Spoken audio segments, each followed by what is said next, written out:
Hi, it's Sam here from Future Riders. Today I've got the newest model in the Revvi range, the 16XL, on the bench with me. I'm going to run through a step-by-step guide on how to build the bike. Should only take you around 10 to 15 minutes to do so. First thing we're going to do, we're going to get it off the bench, drop it down, open the box, and set all the parts aside to get ready to do the build. So the bike's out of the box now, we've set all the parts aside. You should have one seat with the seat post, front mudguard. You're going to have the name and number sticker kits to customise your front number board, toolkit to build the bike with. You're going to have a stand with also the bolt to attach the stand, front handlebar pad, you've got your charger, and then obviously the front wheel set up. First thing we're going to do, I'm happy that everything's here for the build. So first thing we're going to do, we're going to get the bike on the bench and we're going to put the handlebars on. Okay, so the first thing we're going to do, we're going to put the handlebars on. Now, you might notice that the stem is a little bit twisted, so we're just going to straighten that. You might need to loosen off the side bolts just to be able to do that, but we're just going to straighten that. It doesn't need to be perfectly straight at this moment. We're going to put the handlebars on, and then once we've got the wheel on, we'll guide the handlebars and make sure everything's straight. So you're going to grab your 6mm Allen key, and you're just going to undo the stem cap. Just be careful that you don't lose your washers. Next thing we're going to do, we're going to unravel the handlebars, making sure that the throttle is on the left-hand side as you look at it from this angle. You're going to get your stem cap, pop that into place. Now, it doesn't need to be perfectly tight straight away. If we just guide them all in, so it holds it into place. You've got a bit of movement then on the handlebars as well. Then you're going to grab your 6mm again, line the handlebars up. So if you look in the center of the handlebars, you'll see a load of lines. You can kind of guide that so the handlebars are in the middle and then just nip those up, making sure that you've got an equal gap on the front and the back. So once they're tight and you're happy, what we're going to do, next step, we're going to put the front brake and the rear brake on. So next step, we'll grab the front brake. We're just going to get a 4mm Allen key. We're just going to undo that bolt here. Once that's undone, you can pull that out and then you're going to drop it over the handlebar and just nip that back up into place. Obviously, once you've nipped that up, you can adjust this at a later date so your little one can reach it, and obviously it's at the right angle for him to feel comfortable. There's your front brake on. Now what we're going to do, we're going to do the same for the rear brake as well. Just another thing to note, when you're putting the brakes on, what you can actually do is you can move them further away from the handlebar for the actual grip itself to give them more leverage. So obviously if they're going to be up here, they might not get as much leverage, but if they're going to reach more of the end of the handlebar, they're going to have more leverage on pulling that brake for those smaller hands, but you can adjust that at a later date. But so I'm happy with that's going to be now. We're just going to nip that up. And what we're going to do, we're going to move over to putting the front wheel on. So just a quick thought, obviously we've got our bike on a bench here, a little box, so my front wheel's up, but what you can do is flip the bike over. To do that, you're just going to need to put the seat in first, and then you can flip the bike over and get the wheel in nice and easy without having to worry or trying to pick the bike up or the frame or anything like that. Okay, so the bike's upside down now. Before we can fit the front wheel, we just have to move this packaging, and then here what you'll find in the caliper, there'll be a little red spacer.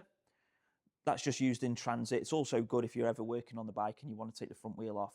You can keep that, and it just stops the pads being pushed together if you were to accidentally pull the front brake. So now we've done that, we're going to grab the front wheel. So now we're ready to put the wheel on. Now, I always find it easier, just remove the nuts and the washers.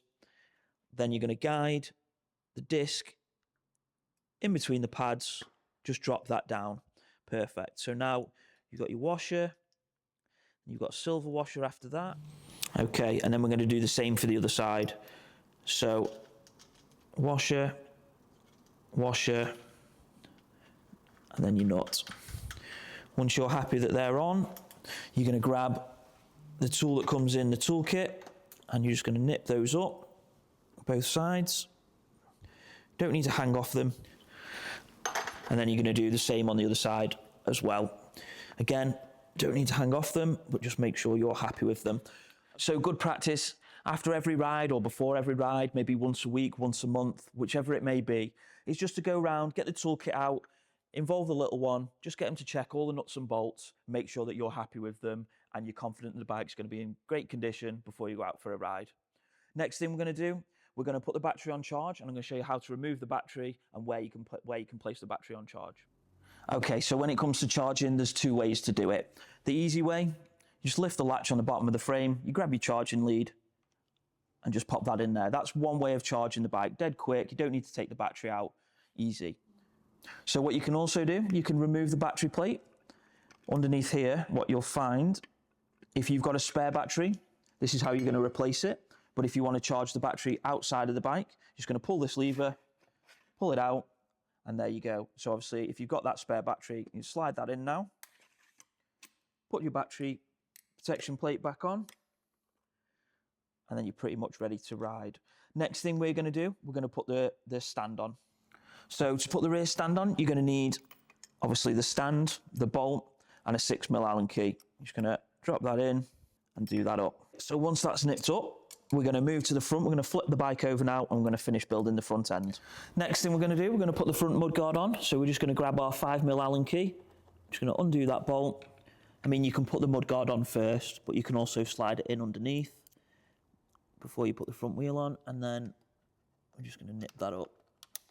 Next thing we're going to do, we're going to put the front sticker on the number board. This one can be a little bit tricky, but a little bit of perseverance and you'll get it.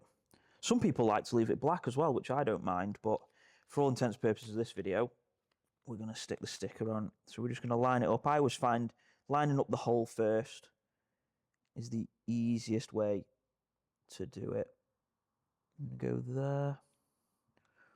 Oh, I think we're pretty good there.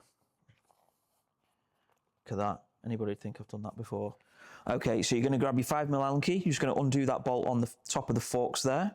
I always find, just pop that through, all into place, and then you're going to need to put a bit of pressure just to push that back, push your cables back into place, and then you'll be able to nip that bolt up. So that's nipped up now, and we're just going to tidy the cables, make sure we're happy with them. Push that drop back behind there a little bit more. If you've got a zip tie, you can also zip tie these to tidy them up to make sure you're happy with them. But there you go, front end is pretty much complete. So next thing we're going to do, obviously now we need to make sure the handlebars are straight with the wheel. So as you can see here, the handlebars are going off to the left. So what we're going to do, we're going to keep the wheel straight. We're just going to put our foot against it, and then we're just going to twist the handlebars till roughly we think they're straight. A good way to do it as well is you can line up the center of the stem with the center of the frame, and then you know roughly that the handlebars are straight. Once you're happy, you're going to grab your 6mm Allen key, and you're just going to nip on the side of the stem. There's two 6mm Allen keys. You're just going to nip them up, top and bottom, and then we're pretty much ready to go. So once you're happy the handlebars are straight, what we're going to do, final thing to do, we're going to put the handlebar pad on.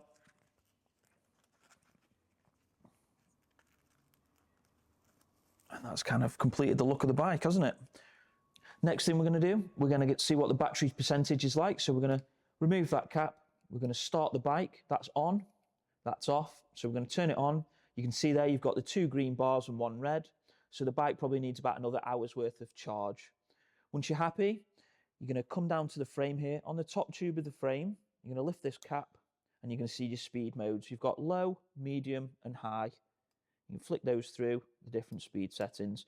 When you're on the first ride, I'd always recommend just starting off on the low mode. Until they get confident and they're used to the throttle, just start on the low. And that's it, the build's complete. Last thing that I would do just before we go out riding, pop the little one on the seat, adjust the seat height, adjust the brakes if need be, make sure that it's in the lowest speed setting, and you're ready to go. If you've got any questions or you're not sure of anything, you'd like some help, you can head over to our website where you'll find our contact details, also a WhatsApp number. Cheers guys, and thanks for watching.